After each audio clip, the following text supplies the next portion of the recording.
On many devices from the late 90s through early 2010s, especially camcorders and digital still cameras, you can often find a connector that looks very similar to a headphone jack and is the same 3.5mm diameter as one, but is used for outputting video as well as audio. This was a great idea at the time because it took up much less space than the bulky full-sized connectors used on older camcorders, and with the rise in popularity of digital camcorders, it freed up room for new connectors like FireWire and USB.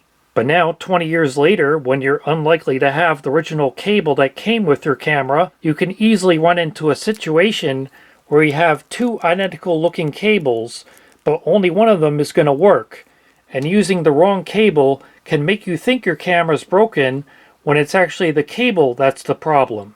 But now, thanks to years of buying too many old camcorders on eBay and going to too many thrift stores, I've assembled a large collection of these 3.5mm AV cables, and I'll help you try to make sense of them. The simplest form of 3.5mm video cable is just for video, no audio. So on one end, you get what looks like a 3.5mm mono earphone or microphone plug, but that's used for video in this case. And at the other end, you get a standard RCA composite video plug. This type of cable was commonly used by digital still cameras, so you could view a slideshow of your photos on your TV. Some cameras decided to go even smaller and use a 2.5mm jack for the video output, but luckily that didn't catch on. Now, if you want to carry both video and audio on a 3.5mm plug, you can do the same thing that they did with stereo audio cables. Put a ring on it. This is known as a tip ring sleeve or TRS connector. That's the tip. That's the ring, and that's the sleeve. Now the sleeve is always used for the ground, but now we have a decision to make. Which one of these two do we use for the video and for the audio? It could go either way. I have two of these cables here which have a 3.5mm TRS plug on one end and a video and audio plug on the other end. You can also use these for stereo audio. There's nothing preventing you from doing that, but these are clearly intended for use with video. I have two devices here which send out composite video and mono audio through a 3.5mm plug, a flip camera, and a Sony Hi8 camcorder.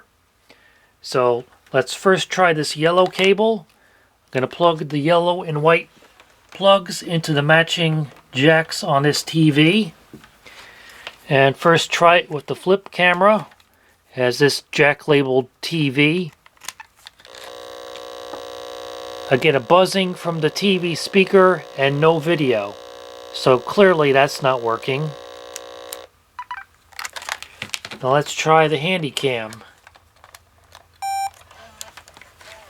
Plug that into its AV jack, and the same thing. So clearly this is not the correct cable for these video cameras. Now let's try this other cable. Again, I'll plug the yellow and white plugs into the matching sockets on the TV and try it with the flip camera. And we get video on the TV. Now let's see if we get sound when we play this clip.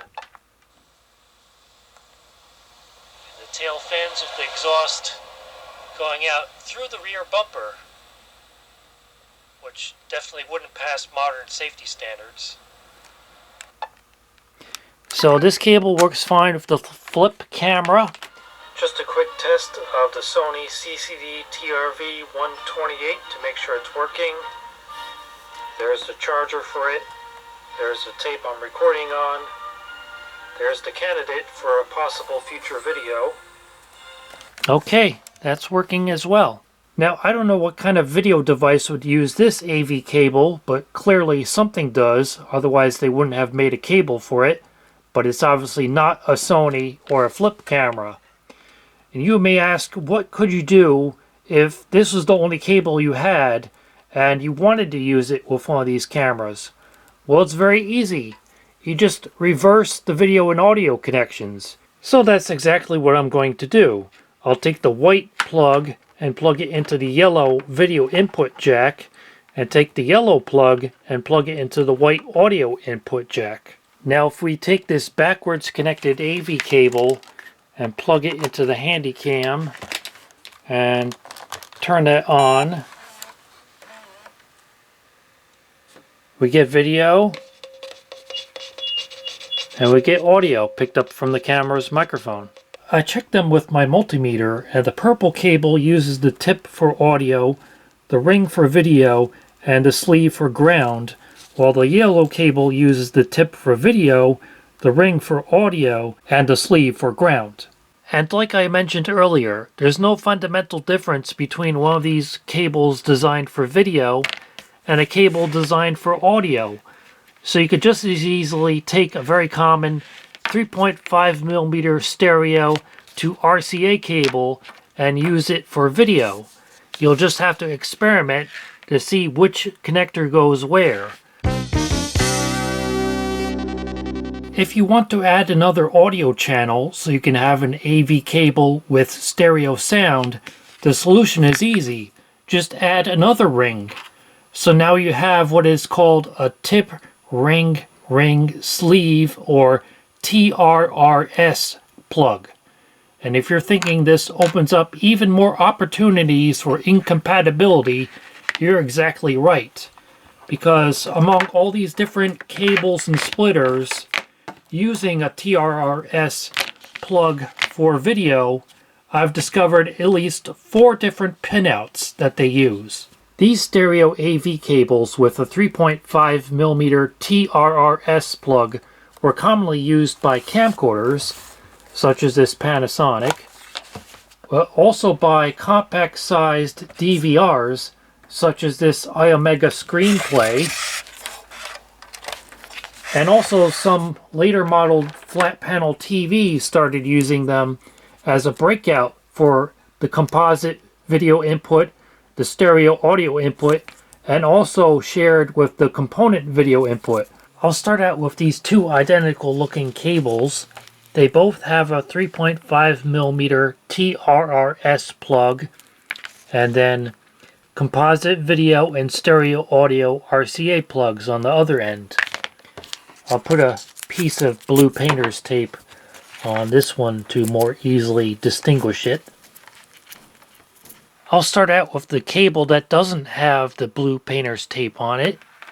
I'll plug this into the camcorder, and then the yellow, white, and red plugs into the TV, into the matching jack, so you can already see an image on the display. And I'll press play on the tape and turn up the volume. Y después dicen que nosotros, las mujeres, no sabemos de autos. Pues que me lo digan a mí, que les vengo a presentar a esos semejantes carrazos de aquí, de Douglas, Nissan, de Orange, como este 98 Ford Expedition. Now let's try the other cable that does have the blue painter's tape on it. Plug it into the camcorder and into the TV, into the matching jacks. We already have a problem. We're not getting any video. And get a buzzing from the audio. So obviously that's not correct. And you may think, well, we can just try putting the plugs in a different order than the matching colors like we did before. So I'll take the white one, plug it into the yellow. We get something resembling video, but it's definitely not usable image. Try the yellow one again. That doesn't work. And the red one, that doesn't work either. So it's not as simple as just putting plugs in a different order. That doesn't solve the problem.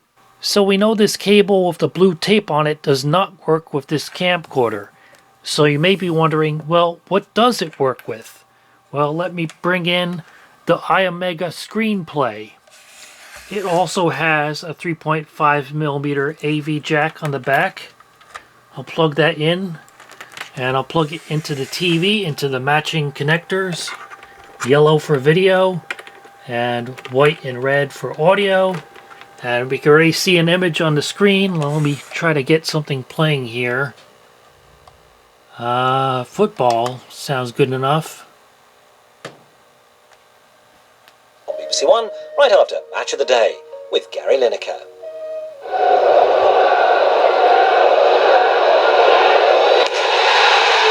So we know this cable with the blue connector works with the iMega ScreenPlay, but does not work with this camcorder. And likewise, if I take this cable which did work with the camcorder and try to use it with the iMega ScreenPlay, you'll see what happens. Plug that in. We're getting a buzzing from the audio and no video. So far we have two identical looking but incompatible cables. Now let's try this splitter. I already have an AV cable connected to the TV to the matching plugs, and I'll try connecting it to the splitter to its matching sockets, and we'll see if it works with either of these devices. I'll first try it with the camcorder. Well, that's different. Let me try swapping these cables around again, see if I can find a match. Well, that doesn't work. And that doesn't work. We're all getting some kind of video signal, but it's all distorted in different ways. Now I'll try this splitter with the iMega ScreenPlay. Again, I'll plug these wires into the matching sockets on the TV and try plugging this into the ScreenPlay. And at least the video's working. Let's try playing something here. On BBC One, right after Match of the Day with Gary Lineker. Okay, so the splitter is kind of crackly, but it does work with the ScreenPlay. Now let's try this splitter. Plug it into the ScreenPlay. And obviously that's not working correctly. We're getting a buzzing and no video. Let's try swapping these plugs around. No video. There's the video on the red plug. Let's see about the audio. Let's start playing that file again. And that has audio. And the yellow one also has audio.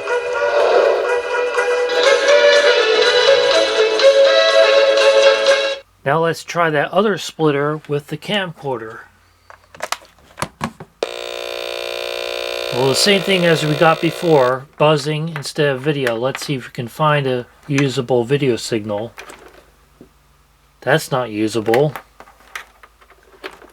And that's nothing. So, in this case, we were able to swap the cables around to get it to work with the ScreenPlay, but that trick does not work with the camcorder. Here are the 4 different cables and splitters I've shown which use a 3.5mm TRRS plug for composite video and stereo audio, and all 4 of them have a different pinout. This one goes left channel, video, ground, and right channel. Then this one goes video, left channel, right channel, and ground. This splitter goes right channel, left channel, video, and ground. And finally, this splitter goes video, right channel, left channel, and ground. So all 4 of them are different. In terms of cross-compatibility, you can get away with using the wrong cable as long as the ground connection is in the right place. All the other connections, you can just swap the connectors until you find which one is correct. But if the ground pin is in a different location than what your equipment was designed for, as we've seen, that's not going to work. Apple couldn't keep it straight either, even years before Tim Cook became CEO. Because this iBook G3 laptop from the late 90s has a composite video output that's shared with its headphone jack. In fact, if you own one of these, you might not even know that exists. And then in the mid-2000s, they also added composite video output shared with the headphone jack to their iPods. But these two don't use the same pinout, nor do these pinouts match any of the cables I have. I don't know how many more combinations of these pinouts are left, but somehow Apple managed to invent 2 more of them. On this iBook, it goes left channel, right channel, video, and ground. And on the iPod, it goes left channel, right channel, ground, and then video.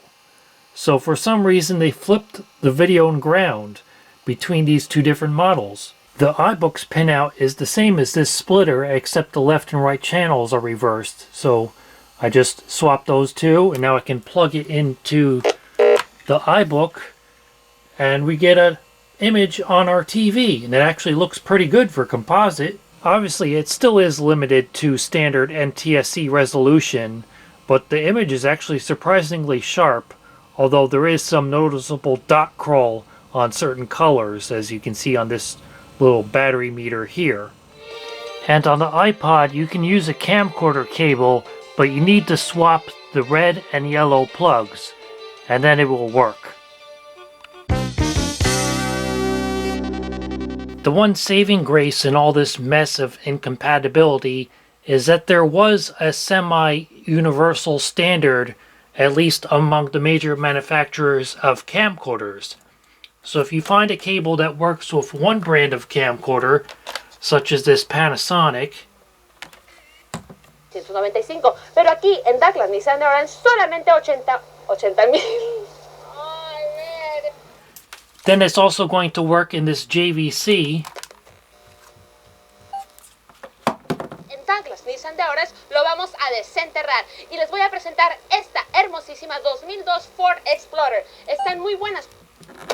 And also in this Canon camcorder, if I can find where the jack is. Oh, it's under here. They always hide the AV output jacks under various flaps. So that one is over there, and it's going to work with this one as well. Mejores carros, los mejores Benz, pickups, y miren como el día de hoy que les tenemos esta 99 Chevy Silverado, están perfectitos. And also in this Sony camcorder.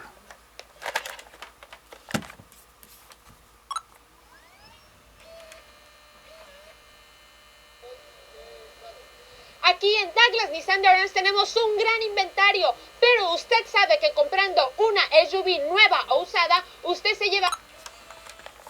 So there was a somewhat universal standard for these cables among the major manufacturers of camcorders, but for any other kind of device that uses a cable like this, it's a crapshoot.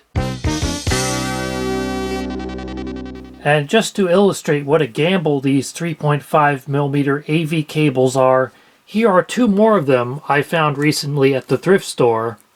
For some reason, the larger one that has thicker wires and a right angle connector and overall feels higher quality was priced at $2.99, and this thinner, shorter, and cheaper feeling one was priced at $3.99. Although at the time I didn't notice that this one has the pin of the white audio jack broken off, so I would need to replace that if I was going to use this cable. And after testing these, I discovered that this one matches the camcorder pinout, so this would be useful for those camcorders I showed if I repaired this connector, while this one matches the pinout of this splitter, which doesn't match anything I have. So if you see these cables at the thrift store, unless you carry around a multimeter with you and can test it on the spot, you would have no way of knowing which kind of pinout they use. But one thing I've noticed is that if the cable has yellow insulators between the tip, rings, and sleeve, then there's a good chance that it does match the camcorder pinout. I can't guarantee it because obviously I haven't tried every single cable ever made, but at least every cable with a yellow insulator between these parts that I've tried does match the camcorder pinout. Although, as we've seen, that's not a requirement because this one has ordinary black insulators, and yet it does match the camcorder pinout. Another issue you can run into is that of clearance, such as on this JVC camcorder, where the AV jack is recessed into this notch. And a lot of these AV cables have such a bulky connector that if you try to plug it in, it doesn't go in all the way.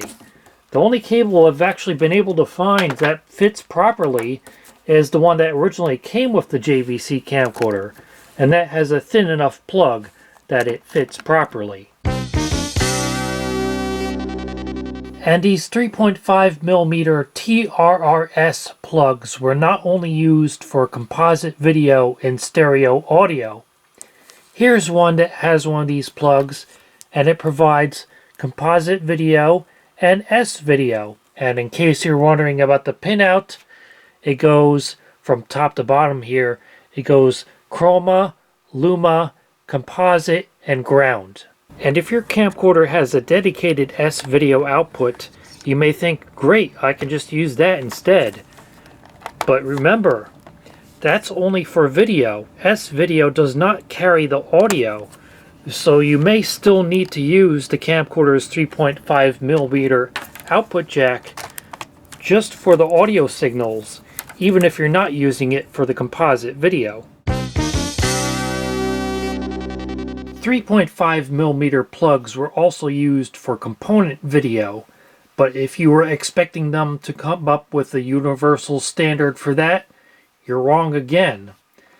As you saw previously, these are some splitters that originally came with a TV, and in this case the green plug of the component video is shared with the composite video output, and then this connector provides the red and blue plugs.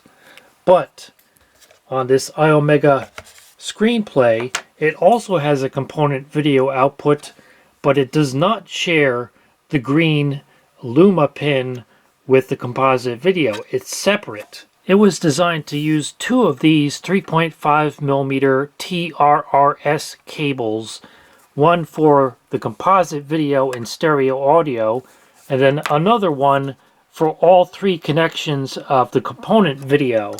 I don't have one of those 3.5mm component video cables, but I was able to repurpose this splitter to serve that function.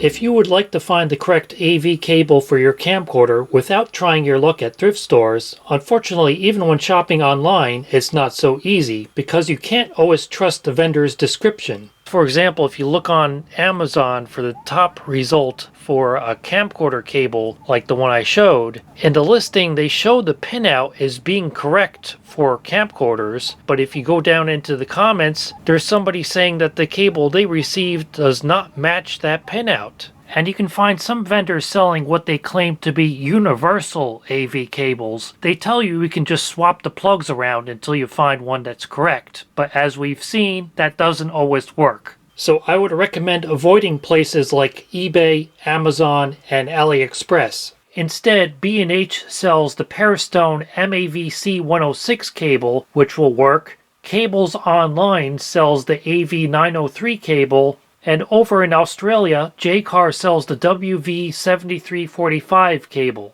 If you know of any other suppliers in countries like Canada and the UK, please let me know and I'll add links in the description. This is why I think it was a great idea for Sony to invent their AVR connector, which they used on various camcorders from the early 2000s to the early 2010s. Now, normally I'm not a fan of proprietary Sony interfaces, but in this case, instead of all this confusion and frustration about incompatibility, as long as the plug fits, you know it's going to work. And it not only can give you composite video and stereo audio, it can also give you S-video, although they made you pay extra for a cable with S-video on it. And it also supports a wired remote control. This was designed to clip onto the handle of your tripod. They also sold tripods with this built into the handle. It can turn on and off the camcorder. It can zoom in and out. In photo mode, it can take a snapshot. And in video mode, it can start and stop recording.